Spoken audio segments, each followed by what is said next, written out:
Protéger ses photos en ligne, c'est essentiel. On va voir comment faire avec la norme IPTC. Une photo sans protection, c'est une porte ouverte au vol, au recadrage, bref, à tout. Et ça nous amène à un vrai problème pour les créateurs d'images. Le problème? Les images orphelines, des millions chaque année, juste par manque de métadonnées. En clair, une image orpheline est coupée de son créateur.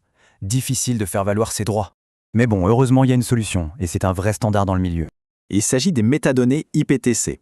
C'est un peu comme une empreinte digitale numérique permanente. Et attention, ce n'est pas un truc de niche. Plus de 90% des agences photo l'utilisent.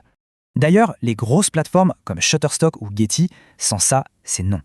Bon, concrètement, qu'est-ce qu'on doit mettre dedans pour que ça marche? Il y a 3 champs vraiment obligatoires. La signature, l'avis de copyright et les conditions d'utilisation. Il y en a aussi 2 qui sont super recommandés, la ligne de crédit et les infos de contact. Ok, maintenant, comment on fait pour intégrer ces fameuses données aux images? Ici, on compare 4 méthodes pour les ajouter, de l'outil gratuit au logiciel pro. Mais avant de choisir, c'est bien de comprendre la différence entre les standards de métadonnées. Pour faire simple, EXIF, c'est la technique de l'appareil. L'IPTC, c'est le copyright et les infos éditoriales. Aujourd'hui, les outils utilisent le format XMP d'Adobe, ça combine les deux pour une compatibilité max. Maintenant, attention, c'est super facile de tout gâcher avec quelques erreurs toutes bêtes.